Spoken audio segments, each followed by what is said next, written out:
Hey guys, Falco Games here. Today we're gonna make a video about CZsWorld's villains who were villains that was kind of right.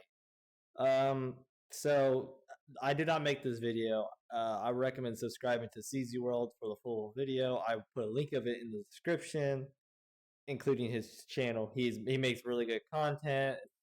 All this yada yada yada. I don't want to sound very mean, but he's a really good content creator. I recommend watching him. I'm going to react to him talking about what villains were kind of right, which reminds me of another video I will also put in the description below. Let's get started. So I'm working on a horror history script about a villain who has sparked a lot of debate among fans, with many people taking this villain's side and saying that this person was... Alright, let's start this bitch up. It's loaded. Damn. Do I have to sign into the Wi-Fi? So I'm working on a horror history script about a villain who has sparked a lot of debate among fans, with many people taking this villain's side and saying that this person was actually justified. I'm not ready to say who that person is yet, but it got me thinking, are there any villains who are actually doing the right thing? So I put up a post asking my audience for input, challenging you guys to name a villain who was in the right. And I also spent the day thinking about it and basically decided, no, if they were in the right, then they wouldn't be considered the villain, right? But after mulling this over a little bit further, It depends. Like most society thought, what was his name? What was his name? I think it was his name. It was in the wrong, but other people thought he was in the right. It's just really who you say, whoever you talk to, they have their own opinion. I do think that there may be a couple villains who qualify. To find out who, stick around to the end of this video.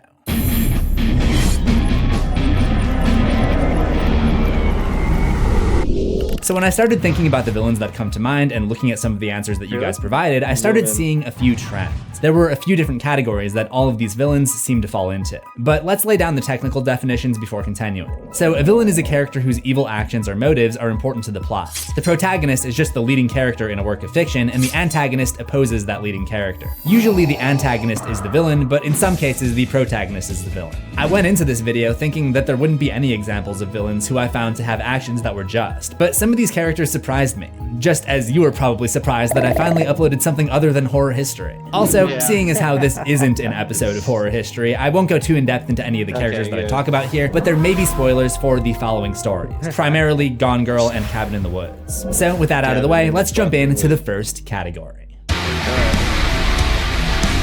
In my post, there was one character who was the overwhelming favorite in the replies, and that was Carrie White from Stephen King's Carrie. Oh yeah, I've seen this. Carrie White, basically a kid that's been bullied and got pushed so far where she killed a lot of people. Her psychic powers, which I think honestly it should be a lesson to like, hey, maybe we should not bully people because you don't know how far they will go. It's kind of like what they do with school shootings and stuff. Carrie. To which I have to say, are you kidding me? Carrie White was not in the right. Now, I did kind of bait people by... Yeah, well, it depends. Like, she was, I think her reaction is just, but it wasn't the right reaction, I think. Like, say, like, you get pushed so far where your mental mind just breaks and you just go on to a rampage. I mean, it was the right reaction, but was it the right choice? No, it wasn't. It wasn't the right choice. You could have just ran away. Could have, I mean, literally just could have ran away. I don't really think there was another choice. Other than that, that's it. Putting her in the image, but still, the fact that so many people chose her is kind of concerning. Carrie is a teenage girl who is abused at home by her overly religious mother while being bullied and socially outcast at school by her cruel classmates. When Carrie hits puberty, it coincides with an awakening of her telekinetic powers. So when one of her classmates orchestrates an extremely cruel prank by dumping pig's blood on her at the senior prom, Carrie snaps, kills her. Wait, that was pig's blood? I've literally...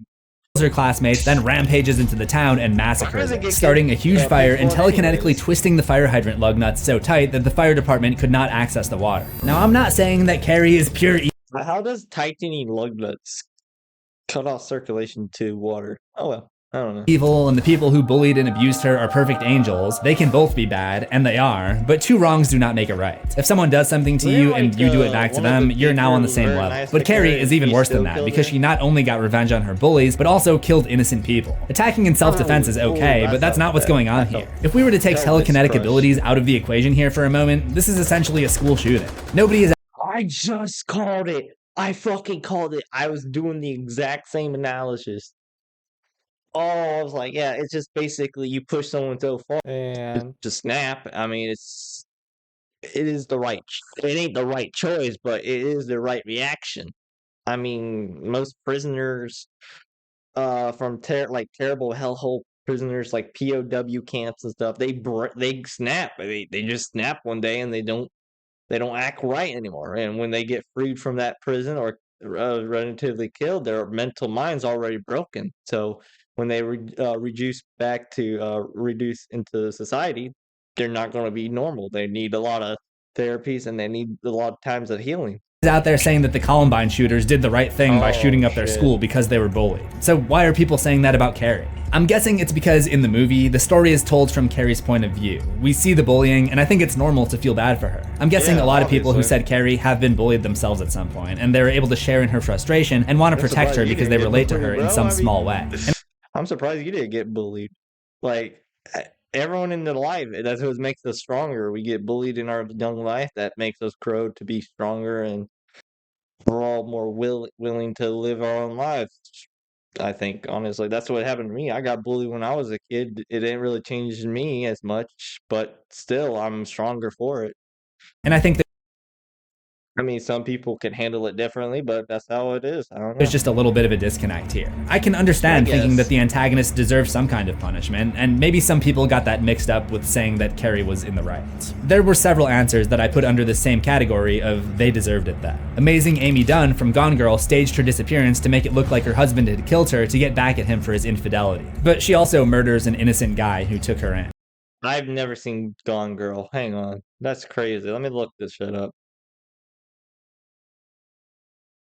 Frankenstein's monster from Mary Shelley's Frankenstein. The monster was created by a scientist named Victor Frankenstein, obsessed with the idea of creating life. Maybe just get a GF, my guy. Repulsed by his creation. Get it? He should have got laid instead of creating an abomination. Victor abandons the monster, who then tries to connect with other humans who are afraid of him, causing him to become bitter and violent. I think it's okay to feel bad for the monster, who didn't ask to be brought into this world where he would be rejected, but I can't fully justify hurting other people. I would be more willing to accept Frankenstein's monster as a villain who was in the right rather than Carrie White, because you could make the argument that the monster didn't know better. Well, you guys also think he's a wild animal. Like, his brain function is probably the equivalent to, like, I don't know, a badger or something, like, or what's a really smart but dumb creature? I guess a crow?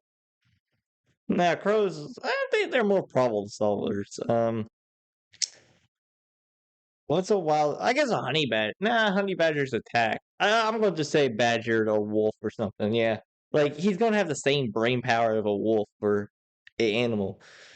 Obviously, he doesn't know what's right or wrong. He doesn't have the humanity morals in his system. He's just really working on instinct here. So I guess it makes sense that he didn't really deserve being called a villain. He's just an animal. And at the end of this film, which is a classic, by the way, he gets burned down in a building. Is that what you call justified? All right. But then you start getting into the territory of maybe the monster is not the villain. Maybe Victor Frankenstein is the villain. Yeah, I mean, he did create that guy. Frankenstein did create the monster, but he didn't teach the monster right from wrong. He should have been like a parent teaching right from wrong, right? I don't know, maybe. Man who tried to play God by creating life, but failed to take responsibility for what he had created. You could argue that Victor Frankenstein was a villain who was in the right then. After all, he was just trying to advance humanity through science. Sure, he made mistakes, but it was in the... Yeah, but hey, if he created life, that means he could probably bring life back, bring people back from the dead. That would have been awesome. True, he didn't realize... hold up, didn't his minion fucked up one of the brains? He was going to go get a normal brain, but Instead, he got a brain of a crazy serial killer, right? Am I reading that, or is that one of the other reincarnations of Frankenstein? I don't remember. There's so many. There was one that Frankenstein's monster was just it's like a I don't know, fucking Neo from the Matrix type movie. I don't remember that movie. That one was a weird one. Pursuit of knowledge. If we consider him to be the villain, he would fall into a different category. I guess. Sacrifice. Elijah Price was a boy born with a condition called osteogenesis imperfecta. His bones were extremely fragile, so he spent most of his life broken and in wheelchairs. They call me Mr. Glass. While he was physically very fragile, he was extremely gifted from a mental standpoint. He theorized that if someone like him exists on one end of the spectrum, there must be a hero who is incredibly durable on the other end. He carries out a series of terrorist attacks in search of this person, eventually finding a man named David Dunn, who is the only survivor of a train wreck caused by Mr. Glass. He spends the rest of the story encouraging David to take on the role of a superhero. When one of you guys suggested him as a villain who was in the right, it was honestly, he didn't really have to. I don't think in that I haven't really seen much of the movie, but I'm pretty sure the guy that's supposed to be unbreakable or whatever, he was already gonna like out himself. Like didn't he like fight crime that didn't have that Mr. Glass here didn't cause? Like didn't he like beat up some people from a convenience store and took a bat to the chest and fine, or am I thinking of something else? I don't know, maybe. But like I don't think he really had to go into like a terrorist organization type shit where he was like a super villain bombing planes and shit. He just had to like, do some Facebook searching and like hey Facebook, find me the most invincible guy in the in the world. And it just shows this fucking was a guy from Die Hard. Ah, God, I don't know pop culture as much as I thought I'd do. Damn, I love Die Hard though. was because he made sacrifices with a noble goal and discovered an actual superhero who would go on to protect the Was that guy from Split? Hold up, is this guy right here? Wasn't he from Split? I've heard of it. city. The villains in this category mostly all fall under the same moral dilemma. It's basically a more complicated version of the infamous trolley problem. If 5 people are tied to I hate the trolley problem. It's so stupid and it's overdone too much. You definitely future-proof this video. problem only has 2 options, pull the lever or don't. Well, I always like to say that you could pull it at the merge point and derail the trolley. I didn't think of that. I did not think of that. You could also just like crank the lever really fast like you're giving an orgasm. Derail the train. That's crazy. I didn't think about that. I might do that next time. Let's see the person that tells me the trolley problem. I want to see their reaction when I say that. Yeah. Can I just derail the train? Is that an option? Depends if anyone's on the trolley and how fast it's going. But my point is, if I were in Mr. Glass's position and I believed there was a superhero out there who needed to be discovered, I wouldn't settle for a plan that involved killing other people. He could have just gotten involved in contacting survivors of the many accidents that already happened, or just held some kind of amateur sports tournament. There are definitely less evil ways he could have gone about it. But he essentially No way he would have gone to that damn sports tournament. I mean, tracking them down would have been probably the better way. That's what I just said before. Wanted to be the villain, because in his comic books, the hero and the villain are opposites in almost every way. Mr. Glass wasn't in the right, but I think we are getting closer. Our next villain also took up the diabolical podium out of what he saw as necessity, but the stakes were much higher. Who is it? Who is it?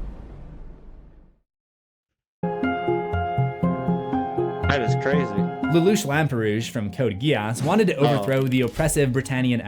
A little tidbit. I don't know anything about anime, so when I see these weird drawing characters, I am as blank as a monkey trying to figure out a Rubik's Cube. I'm going to be like, huh? What's this? Empire, but makes many morally questionable sacrifices. Dude, look how stretchy he is.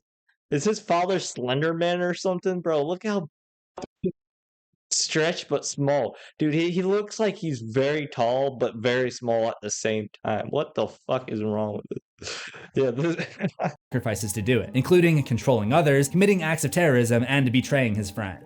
What do you mean there's only soup? It means there's only soup. Well then get out of the soup aisle! Alright, you don't have to shout at me! I love how there are going to be people who watch this video who have never seen Code Geass and now they think that those are their actual voices. What? No, I didn't think that was actual voices because there's a there's a channel called Devil Artemis Universe or whatever. They did like something with the soup store meme where like I'm buying clothes from the soup store. Or no, it's like I'm buying clothes and I'm lost. Where are you at? What aisle are you on? I'm at the soup aisle. Okay, get out of the soup aisle. Okay, there's more soup. Where are you? I'm at the soup aisle. Where are you shopping at? At the soup store. And it's the funniest shit. And that's what I just thought of when they made that. I guess maybe that's where they originated from, but still. What do you mean you're at soup? A couple of you brought up Joseph Seed from Far Joseph Seed! I love Joseph Seed. I love Far Cry 5. It's the best game. I mean, my father loves. We played this game so many times. We played the campaign 3 times in a row because we ran out of content, so we just restarted the game. I love this game. I am a religion nut towards this game. I know everything about this game. This is my favorite fucking franchise. Me and my dad, this has a special thing in our heart for me and my dad. I would love to finish up that DLC for Far Cry 5. That Far Cry 6 Control DLC where it takes place with Joseph Seed. I would love to play it, but I don't really have the time, nor my dad has time for it because we have family issues lately. So, yeah, that's pretty much it. Cry 5. Joseph was essentially a cult leader who believes that he was chosen by God to gather followers and lead them to Eden's gates to protect them from the Which turned out to be kind of true, although there is some plot hole to it. Like, I don't think God wanted you to kill your own baby. That I mean, maybe. I mean, I wouldn't like if if you hear an actual voices that's telling you things that's actually coming true.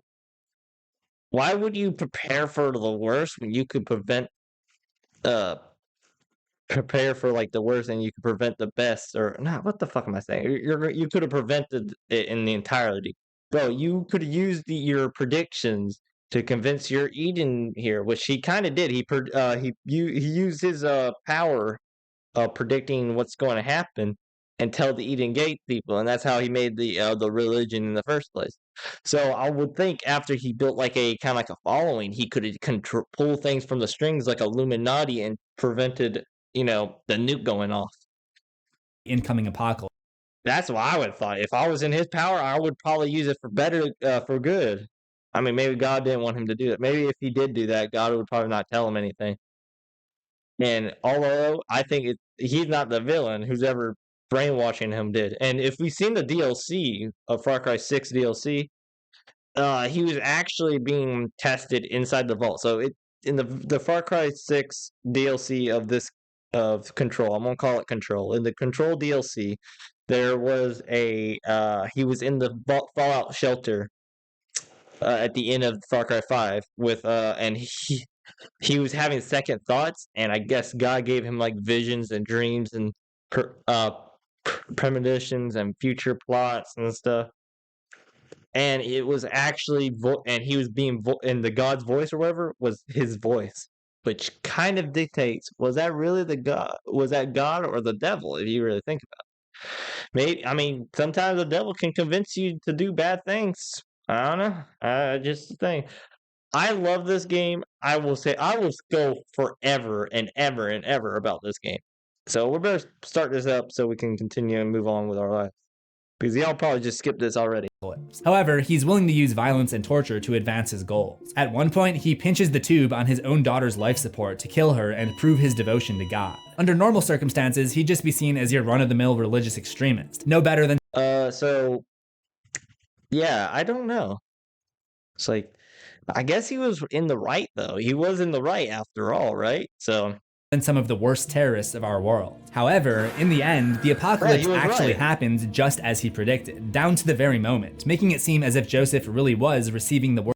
R.I.P. White Horse. That's his name, White Horse. I think Houston should be behind Joseph. There's Nick Rye. No, Houston's right here. I forgot his name. He's pretty much a basic bitch. Dude, he was a pussy. Man got tortured by a fucking survival nut. word of God. Given that information, it's hard to say that he wasn't in the right. Any of the evil actions that he took before this point don't really matter. Everyone who wasn't a follower of his would be wiped out anyways, so the guy did what he had to do to save humanity. The story has an interesting message because the religious extremists of our world probably do believe that they're serving God and do see their evil actions as heroic. I never thought about that. And you know what? He is right. They do evil things for their God. Although I would think any religion could not let you harm people. Like most people, I think in most religions, besides Greek and Norse, maybe? No, I think all God. Well, I guess that is part of God's thing. God is very evil, I guess. Who would have thought? I'm probably gonna get struck by lightning after making this video. I think Joseph's seed forces the audience to see the world through their eyes. How do you deal with these people when they see themselves as divine? It's an interesting. No, how would you deal with those people when you're in the wrong? Like it's like also a good message saying that even the right choice. Wait, no, even better choice is the wrong choice. Knowing what's going to happen and you're trying to stop them from doing what they need to do to survive. Are you not the villain in this story? That's actually a good premise to think on, to be honest. When you think it's like the Dark Knight thing when Batman thought he was the hero of the city, but in actuality he was kind of making everything a little bit worse. It only took when the Joker showed him what they're talking about, and it made Batman kind of convince the world that he was the bad guy in the situation, and he had to retire for 8 years.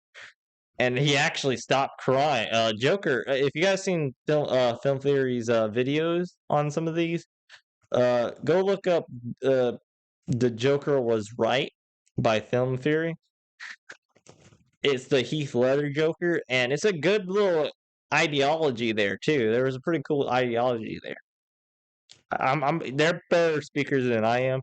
I'm just a idiot trying to talk smart, which I'm not. You guys can tell I'm stuttering and kind of messing up my words. Quandary. Disclaimer, although I do think Joseph is one of the best examples. That's thumbnail, bro. That looks amazing. Dude, America. Even though those are not stars, there's little Even Gates church symbols or crosses. I think it was called the Gatist. I could be wrong. I think I call them the crosses. I'm not really keen on that.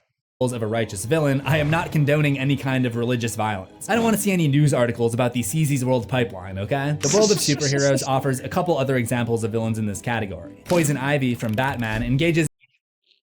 Yeah, Poison Ivy and Batman is actually extremist, which is not a good thing. I mean, yeah, you could justify saying it's supposed to be for your own good or other people's good, when actuality that they are not in the right. They like how PETA. I don't like PETA. I love protecting animals more than the next guy, but compared to like, hang on, I gotta move something real quick. Compared to like how PETA will blow up or just I think did PETA blow up a building one time? I could be wrong. I'll fact check that later at the end of the video. But I know that they vandalize, they harass people, they do despicable things to get their message across. And that's not how that works. It's similar to I'm gonna get a lot of flack for like rallies and stuff. I ain't gonna discriminate anybody here, but it's like rallies that I'm not gonna say. I'm trying to be better than that. I used to drunk rant about how I hate certain groups. If y'all know who I'm talking about, just know I am a changed man. New year, new me. All this from 2005. Moving on, I ain't gonna say nothing. Okay, y'all ain't gonna hear me ever talk about that ever again. Am I gonna delete those videos? Nope. I like to have an open, honest relationship. So we're gonna move on with that. Okay, this is a PSA. Anyways, yeah. So Poison Ivy, yeah, she is a crazy. She'll say, "Hey, let me blow up and murder people to save the fucking plants or the planet," which That is not the message you want to know. You want to convince people to do it because it's less work on you. Say like, hey, this right here is bad. Help me fix this. Instead of, I'm going to kill this person if this doesn't change. Like, doesn't kind of work better? It's like really bad. In acts of terror in defense of the environment. Thanos partook in what amounts to a mass. Okay, there's two types of Thanos here. There's the one from the comic book or the one from the MCU.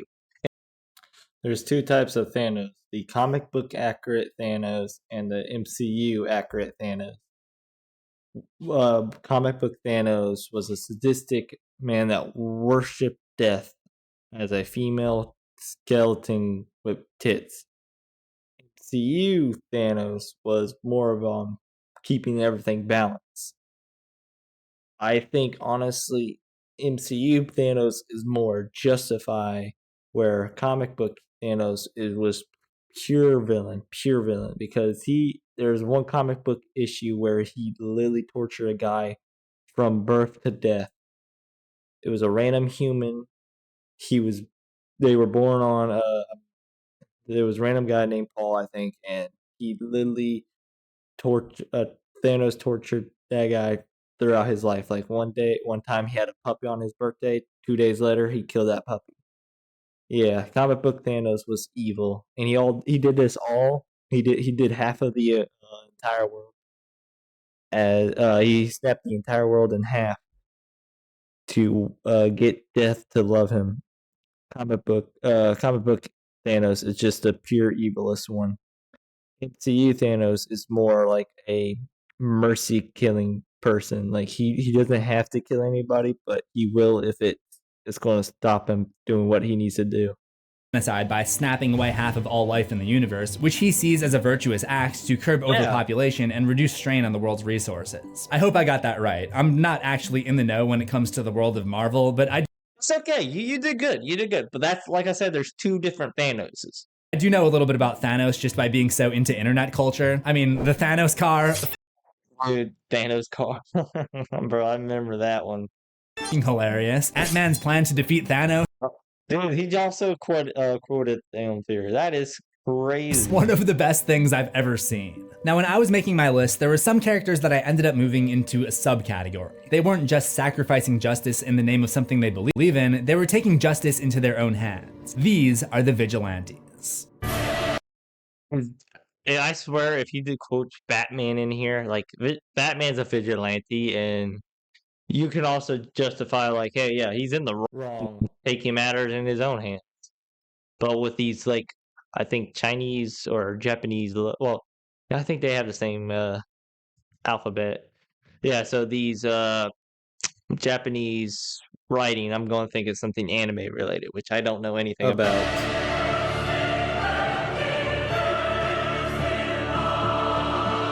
In the series known as Death Note, Light Yagami was a high school student who happened upon a note. One eternity later. Judgment can never be unbiased and may not always be fair. Vigilante justice stories are something of a genre of their own. Billy from Silent Night Deadly Night similarly targeted those who were naughty before Christmas. Clyde Shelton from Law Abiding Citizen took revenge on corrupt police officers and criminals who were involved in the missentencing of a man who killed his wife and daughter. Similarly, Dexter Morgan. Oh, Dexter.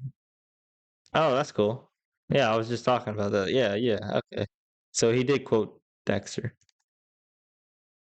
From the TV series Dexter was a forensic specialist by day and serial killer by night, only going after heinous criminals who had Yeah, but okay, I know a lot about this show. I've watched literally all the seasons. Don't ask me why. One eternity later. Although we don't need to discuss Dexter that much. Let's move. Escaped the legal system. Then there's John.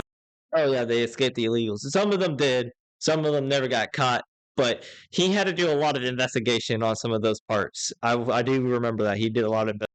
John Kramer, or as he's more commonly known. John Kramer was just fucking crazy. I mean, the man literally lost his baby. He got divorced. He started having cancer. Like, this man had Joker levels of bad luck. Like, you know that expression? It takes one bad day to turn the sanest man alive into me. That Joker line. Well, that happened to Craven, but instead of turning into the Joker just killing random people, he went into like a fucking god complex.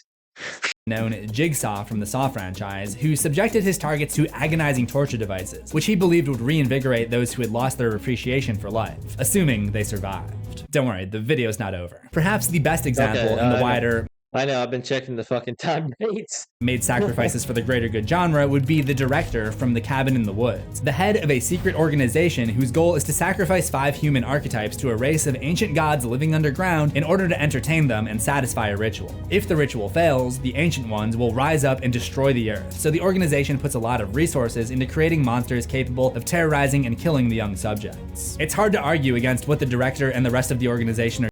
It's not hard. I think if there are gods that will destroy the earth if they're not satisfied, I would think they would probably find weapons to destroy them, like, or kill the gods or whatever they are. I don't know what creatures were they. Anyways, so like say, I mean, sure, you could do a few sacrificial lambs here and there, but you could also like say, okay, we need to buy some time. Let's kill these random people, and then let's work on a plan to permanently kill these gods, because you can constantly kill people. That ain't right. But if there's some justified killing for the greater good, maybe I could see the appeal of them not being villains or heroes or villains.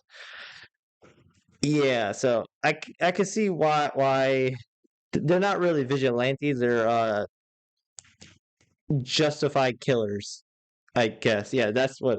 They're not vigilantes, they're justified killers, which I guess that's better terminology than vigilante. Are doing here, because they're literally saving the world the only way they know how. However, they may also fall into another category. Puppets villain. Puppets villain. I think that. No, they wouldn't be No, I think justified killers. That One of the top answers to my query outside of Carrie White, which occupied the top 3 spots, was Parker Crane, also known as the Bride in Black from Insidious.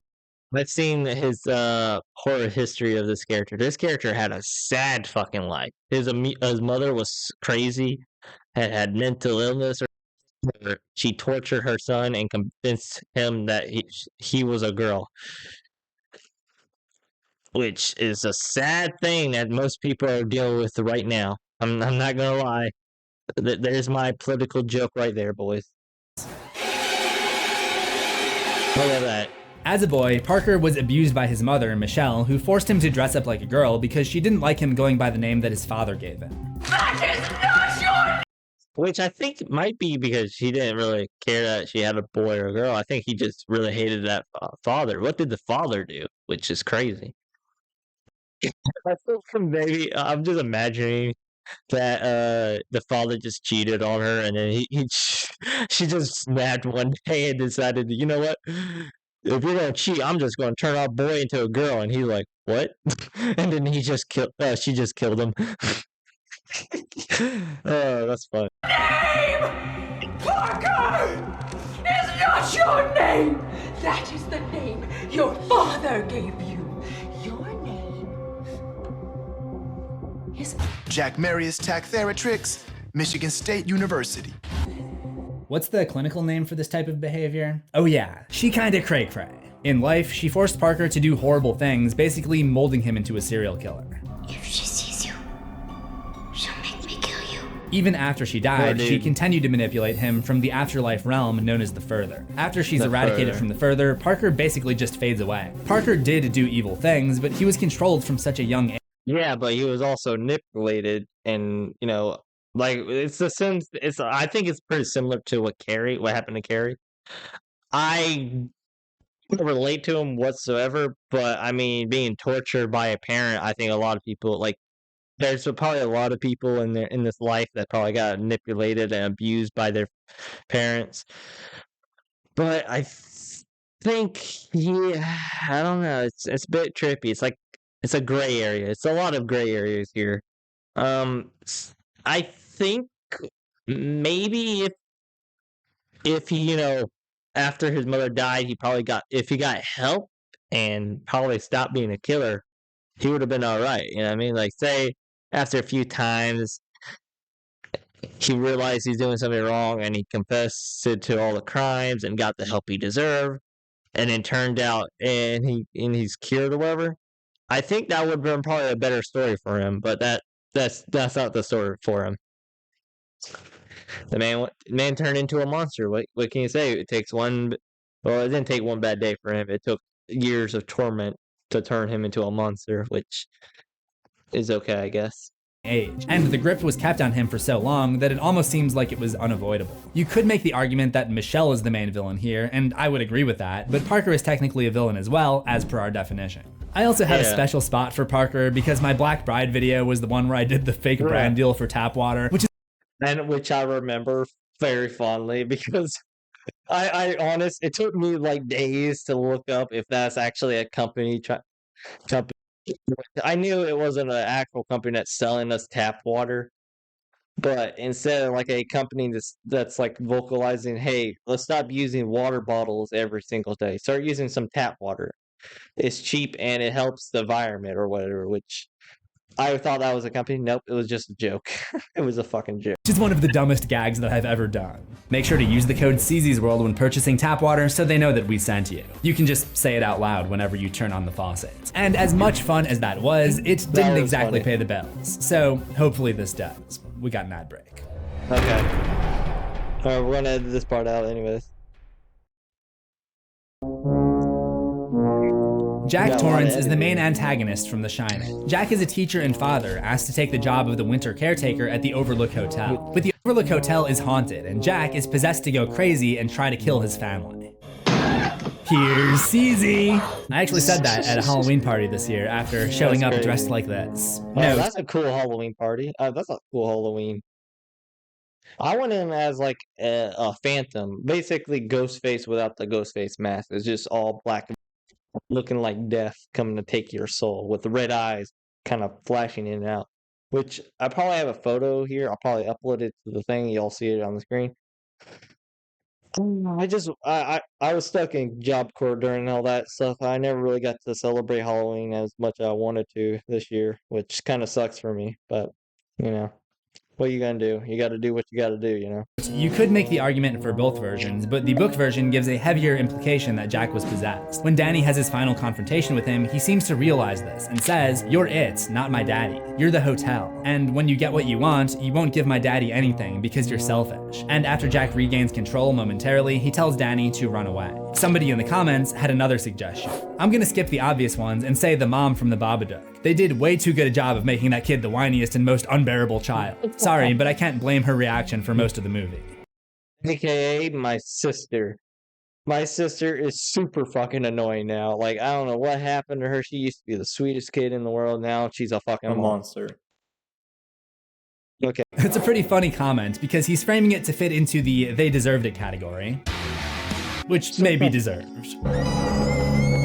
But realistically, I'm gonna edit that one out, maybe. We also got to consider the puppet villain category. Amelia, the mother in the Babadook, is entranced to kill her dog and nearly her son when she's possessed by this monster from her child's bedtime story. This one is going to open up an interesting can of worms, or perhaps I should say bowl of worms, because the monster is a metaphor for her grief and depression, which she's unable to get under control. So on one hand, she can't use the puppet excuse. All of her actions are actually coming from her. She didn't get a handle on her grief, so it's her fault. However, you could make the argument that she's just a victim of the circumstances. Yes, she's mentally ill, but it largely stems from her husband's unexpected death. She didn't ask for any of it. Is it really her fault that she's struggling? Well, you also made a horror history of the Babadook. And in that story, basically, I'm going to say this in the eyes of the monster. So, as the monster, you went to go terrorize a widowed mother and the son because she didn't handle her grief well. Nah, she's fine. She's perfectly fine. She was actually being fucking tortured by a fucking asshole demon. No, the Babadook, on the other hand, is the evil one. Oh, he's evil. And then at the end, he's living rent-free in her basement, and she has to feed him worms or stuff, or he's gonna come out there and fuck her up again? The fuck is wrong with that guy? Fuck Babadook. I don't like the Babadook movies. It's so stupid. Personally, I think you have to hold her accountable for what she did. If you give a pass to Like you said, she was also in that movie, in that horror history. She was being possessed most of the time. Like literally, the Babadook possessed her to kill her dog. And almost killed her son. She snapped out of it, and also by only pushing up her grief. Literally, Babadook is a representation of her grief, right? But also, he's really not. He also forced this girl to commit heinous acts because she couldn't handle her own grief. No, she's justified. She is. To everyone who does something She is clearly the victim in this story. bad and blames it on mental illness, then every criminal is going to use that excuse. In fact, you already see that happening. It seems like every apology video these days pulls the mental. I'm surprised we didn't see Sniper Wolf. I'm not going to be surprised. We got Jake Paul, young ass Jake Paul here. I don't know who these guys are. I think he is. I'm not sure. But I know Jake Paul because the man filmed Dead Body. Mental illness card. Now, that's not to say that those people don't deal with mental health problems, and I'm not trying to say that this isn't an issue, but think about it like this. There are plenty of people with grief and depression who don't try to kill their dog and son. If you have mental issues, yeah, but they also didn't have a demon torturing their family. Yeah, next time when you lose a loved one, make sure to look around and a demon with a top hat terrorizing you. And see how far you survive without murdering anything. Okay? Until then, we're gonna justify that person. We're gonna say she's okay. Issues that you feel are controlling your behavior, it should be your responsibility to get a hold of it. If you touch my son again, I'll fucking kill you! See? I was right. You even showed me a clip that says, "Hey, I ain't taking your abuse no more. I will fucking this." You know, she. I don't think he could have been destroyed. He's still living rent free in her fucking basement, which pisses me off. When it comes to puppet villains, it doesn't always have to be a supernatural puppeteer. Take Stu Macher from Scream. Well, that one, no, yeah, peer pressure. I mean, it's kind of like you made your bed and now you gotta lie in it. That's justified. That is not justified as being okay. No, that is legit your fault. You made the consequence anyway, so you're gonna have to deal with it. That is justified. You're being peer pressure. You willingly joined. You were not being forced to. You were willingly joined after being kind of manipulated by this dude. Which I also want to know, how the fuck did Stu get manipulated by what was the other guy's name? He was roped into by Billy Loomis. That's right, Billy. I'm surprised he got manipulated by Billy Loomis in the first place. That's crazy. A murder scheme when his high school friend tried to get revenge on his father's adulterous mistress and her daughter. What's your motive? Peer pressure. I'm far too sensitive. But none of the puppet villain answers were upvoted as much as this one. Jaws. He was just living. Maybe. Now that I think about it, maybe if we got to see the behind the not behind the story, but like more plot after, like, say the sequel was supposed to be like the original, could have been like a prequel to Scream, and they showed how Billy and Loomis was. Billy and Loomis. Sorry, Billy Loomis and Stu kind of like get into it, and how Billy kind of manipulated Stu into doing all this, and at first he didn't like it, he didn't want to, and then he threatened it. Then that could have been more justified, but he just said it was just peer pressure. He was just being convinced to do it. That if you're being convinced to do it, it's your fault now. That there's no thing. Okay. Living his best life and doing what sharks do. Jaws. Okay, Jaws is an animal. You can't really justify an animal. It's their instinct. That's their will to survive. You can't fault them for that. True. Boys got it. He agreed with me. True. He literally listened to me. That's crazy. Eat. That's our next category. Is doing the thing. We all know who Jaws is, right? Do I have to explain that one? He's a shark that ate some people. This is actually the answer that inspired me to create the different categories for this video. That Really? and the fact that I crave structure in my life and in my videos. There are plenty of examples like this. Many of them are other animals who are just naturally hunting to survive. I think someone said the Indoraptor from Jurassic World. Jurassic boys. I will also add the Velociraptors from Velocicoaster.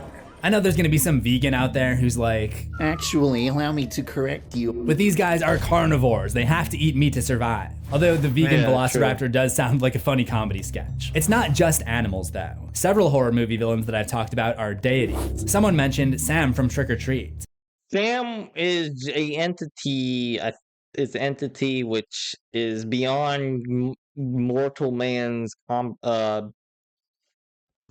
Like, if he has to do what he has to do, he's going to do it. Like, he's not really a villain. He's more of a guardian of Halloween. And if you don't treat if you don't celebrate the rule and order of society, or in this case, holiday or whatever, I don't fucking know. But I don't know how to word this right. So if you don't treat this holiday sacred, he's going to take your life as pendants or as a trade-off.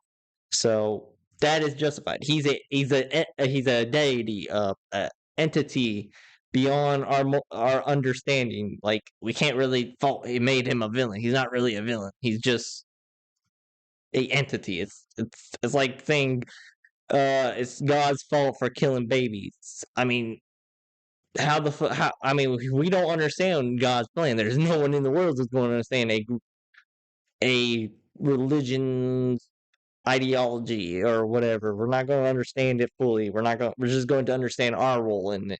That's the only thing we can understand. So no, he's not really a villain. Skip this. He's just the enforcer of what man created. Sam is basically a Halloween spirit who punishes those who do not adhere to the spirit? ancient traditions of the holiday Samhain, which was the precursor to our Halloween. Speaking of people who deserved it, this character named Emma tries to take the Halloween decorations down on the night of. Yeah, as a lazy person myself, I don't think anyone on right mind, if someone didn't want to celebrate Halloween, but their decorations, it's like 12 o'clock at night, in the middle of the night, 12 o'clock, and it's already Halloween, you might as well just leave your stuff out. There's no point. That was weird. Hello? Sorry, my door. Okay, I'm back. Sorry, my fucking door just opened and shut there. Alright, yeah, so, yeah, honestly, that was like a horror movie cliche more than a person.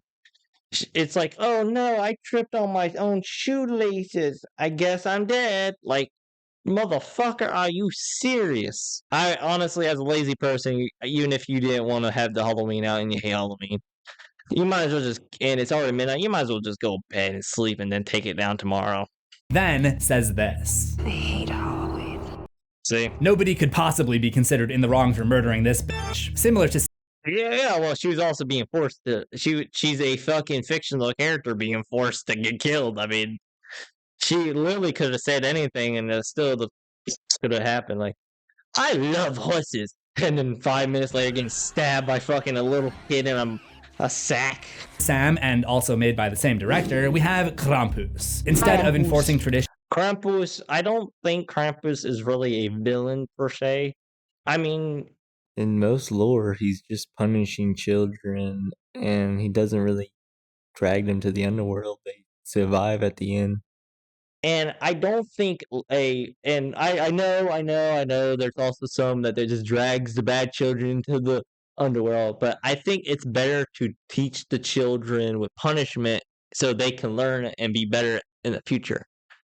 That's what Krampus should have done. He should have been the tough call. Krampus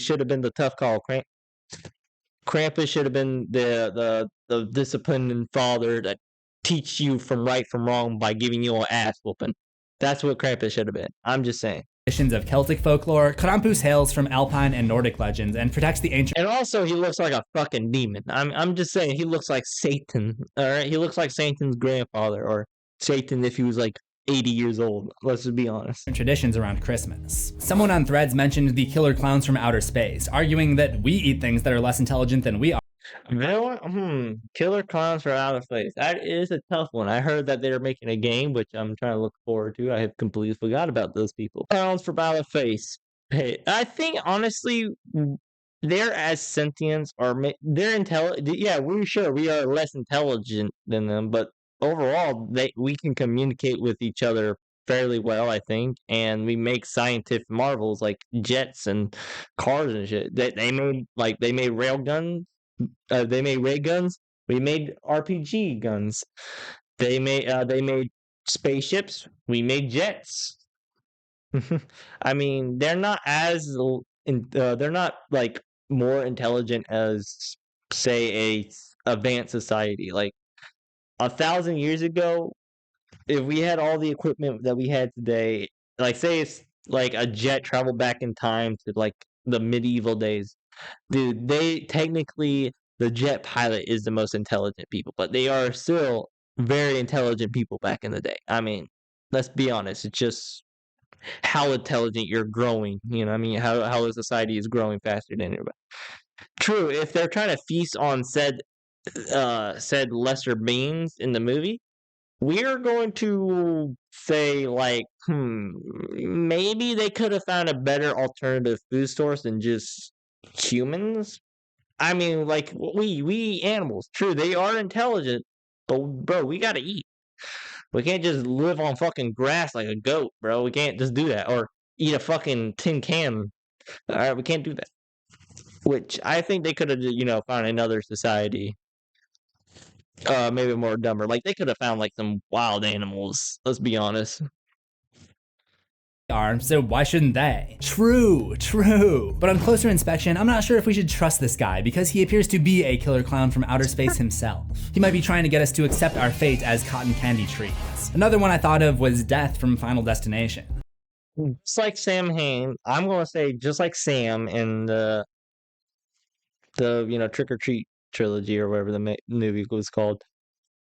He is just an entity trying to, uphold a force of nature or keep a specific society thing. You're trying to keep the flow of life. You know what I mean? We can't have death. We can't have life without death. Okay, there are yin and yang in this situation. If people escape their demise, he has to figure out how to replace it. If they supposed to die at that moment, they have to die in that moment. It's just how society works. You know what I mean? That's just not society. That's just how reality works. You died in that moment. Like say a soldier got shot, he died there. That's how he died. But say somehow he had a premonition and he saw the future and he slightly turned his neck to the left and dodged a bullet from a headshot or whatever. He survived that. True. Although I don't think death would have come after him. That death is just the guy taking souls after they die. He doesn't really kill people. That's what most media and religion or whatever, most media kind of represent. He is just the soul taker. He ain't the committer of the death. You know what I mean? He ain't taking the lives away. He is taking the lives away, but he ain't killing the people. He is taking them to where they belong. He is the reaper, not the killer. So I don't think he's really evil. You could argue that death is not an entity, more so a concept or force of nature, but Yeah, death force is the of closest nature. thing we have to a villain in most of those movies. Yeah, so if it's in Final Destination, I think, he's more of a unjust god in that situation. Then I think he is evil, but I think he's also an entity, and his reasons beyond our understanding. So not really a villain. Each Final Destination film features a character who has a clairvoyant vision, allowing the character to save his or herself and several others from a horrible disaster. But because they were supposed to die that day, death keeps coming for them, and they have to figure out how before it's too late. I have one more example, and while it's not the perfect case for virtuous villainy, it's unique enough to go in a category all on its own. Midsummer is the 2019 folk horror film directed. I've heard about this movie so many times, seen clips of this. I've seen the dead meat kill count. I've even seen his horror history of this. The movie is so fucked up. And any the cult or whatever, they are evil beyond repair. Like there is no in some cult, maybe in some cult when there actually is proof of a special being in there, sure, I can justify it because maybe his understanding is beyond my understanding. You see what I'm saying? I don't question God. I just accept it. You know what I mean? But in that movie, it didn't seem like they actually had a religious figure of sorts. Like they didn't have a God or a Messiah or anything. So no, they're just pure fucking evil, crazy people living out in the damn woods, humping each other until they made inbred. That's pretty much Midsummer. If I just spoiled that entire movie for you, I'm sorry. Directed by Ari Aster. At the beginning of the movie, the protagonist, Danny Arter, loses her parents and sister in a horrible tragedy, and 6 months later, her boyfriend invites her to go on a trip to Sweden to experience the Midsummer Festival at the home village of his friend, Pell. Pell is immediately interested in Danny coming with. You know, I'm very, very glad you're coming. I think it's very good. You're very beautiful, and I'd like to kill you. I mean, I'd like to have you in as for dinner. I mean, I would like you to come to see my family. Once it's just that's my intake on that. That's funny. There, he teaches Danny about how in their culture, everything is experienced together, including emotions like joy and sorrow. The reason he was excited to have her on the trip is because she's been grieving the loss of her family, and his family can help her bear the weight of that emotional burden. The American visitors are shocked and disgusted when they witness the Atestapa, a ritual suicide committed by the village elders after reaching age 72. But in their culture, this is normal, and it's considered an honor because the elders know that they'll never grow old enough to where caring for them becomes a burden. In the end, each of the foreign visitors, other than Danny, break one of the cult's rules and are offered up as a part of the sacrifice at the end of the midsummer celebration, while Danny becomes their May Queen and joins the cult. Yeah, she becomes the main queen and join the cult. There's no religion figure, there's no messiah. They're straight up evil, and I think being manipulated by probably the leader of the group. That's just my intake on it. We learned that Pell was planning it from the beginning. Their life cycle is broken up into seasons, and those aged 18 to 36 are sent on a pilgrimage to meet people outside the family and bring them back for the purposes of reproduction with genetic variation, and of course to serve as fresh blood sacrifices during the burning ritual. Imagine a cult convincing you to come over so they can fuck you and kill you. That is some crazy shit. International guests were disturbed and off-put seeing— Oh, hold up. This guy, he's from the good place. Huh. That's kind of cool. Ritual suicide that they weren't used to, the cult members seem okay with it. There's a whole other debate to be had about the ethics of euthanasia. It's mostly frowned upon throughout the world today, but there are major nations where it's legal, like Belgium, Luxembourg, Canada, New Zealand, Spain, the Netherlands, and Colombia. It's a compelling debate that I'd be interested to learn more about. A lot of people online seem to support the idea, but obviously some are against any form of taking human life. It reminds me of the abortion debate, only it takes place— I am okay, I do not want to touch this, but I'm just gonna say when you take that kind of life, you also take their, potential, and no matter if it was good or bad potential, the world lost that potential. And without that potential, you don't know what life could have been. Like literally, one person could literally change reality within this. That's the same thing with multiverses and stuff. Like this one person that was supposed to live is supposed to save the world from humanity, and you kill them, and that's it. That's the humanity's doom. And you could also say, if you killed Hitler, all these the thousands of people that hundreds and thousands of people that he killed could have survived, which it's kind of a give or take. It's more of a middle ground type scenario, which is fine. It's always there's always a gray area in all these types of debates. There's always a gray. That's why I take in all my choices. There's always a gray. Nothing's really one-sided. It's always middle-sided. On the other end of your life. But even if we ignore this particular issue, I can't say that Pell was in the right here. It's one thing to sacrifice yourself if your culture is accepting of it. He lost me when he sacrificed his friends who didn't know what they were getting themselves into. Pell is definitely that is very evil. In the wrong on this one. Also, their family intentionally inbreeds one person who they refer to as their oracle because they claim that the mental deformities give him vision that is not was not a mental clouded by normal cognition. Sorry. You're intentionally giving someone a lifetime of medical problems. That's totally fucked up. But despite those issues, I up. think they were only bad to us is an interesting category, even though I could only think of one example, and that one example doesn't exactly qualify.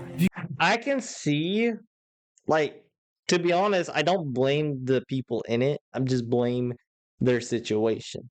Like I said, I don't see no Messiah, so it's them. They are crazy.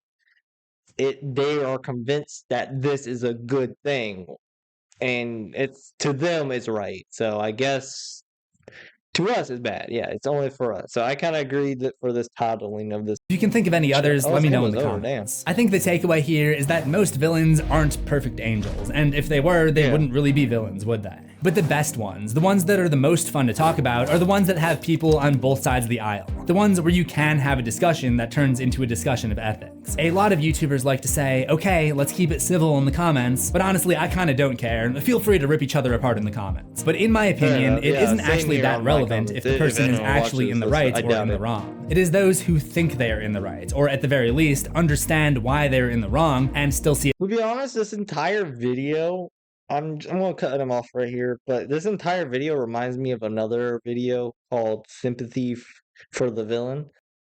And I will link that into the description as well if I find it. So yeah. See it fit to just push on anyway, who make the most compelling and memorable villains. Okay, I was about to finish the video, but we've got a late submission in the 11th hour. The blind guy from Don't Breathe.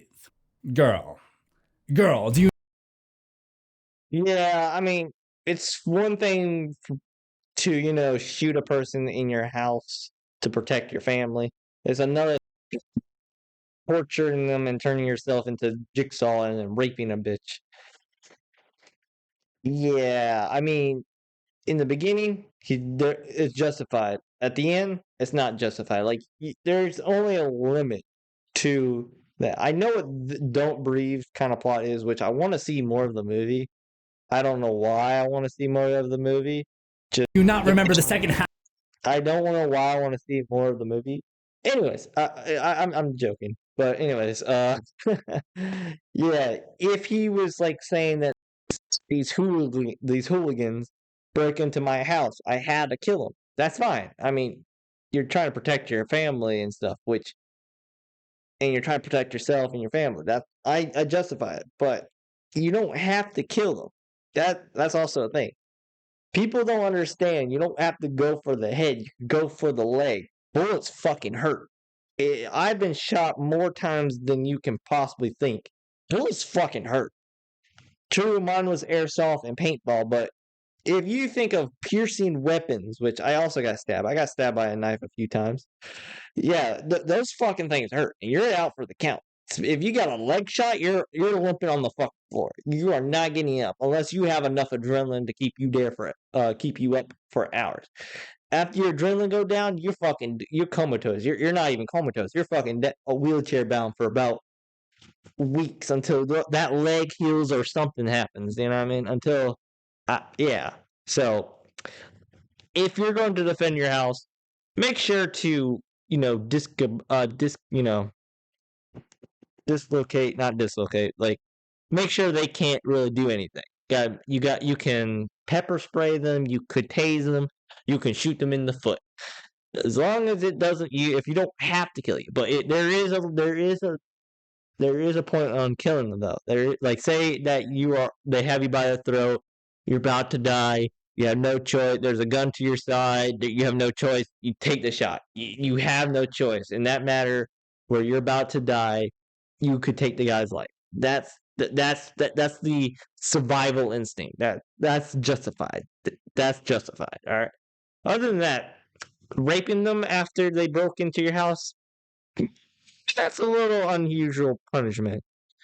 Half of that movie, but if you want to understand these morally ambiguous malefactors on a deeper level, then you're in luck, because I've already done deep dive analyses on many of them in my amazing and wonderful show called Horror History. You'll find a playlist of everyone I talked about today on the left. If you love analyzing evildoers. Alright, go ahead and check out CZsWorld. He does really good content. He does a lot of horror history and I guess horror history. I mean, I don't really see him do much other than that. I mean, he makes a few YouTube shorts, but that's it. Yeah, so there's another video y'all should definitely watch. It's called Sympathy for the Villain. It's very good. I recommend watching it. I've seen this, and it kind of reminds me of this. So I will put that in the link description underneath CZsWorld. CZsWorld, keep doing what you're doing. Brand new year, brand new me type shit. Anyways, yeah, that's it up. Yeah, well, that's it, y'all. Goodbye. Niece, your mouth is moving a lot like a rat. Yappa, yappa, yappa, yappa. Shut it, please. Thank you, Shanice.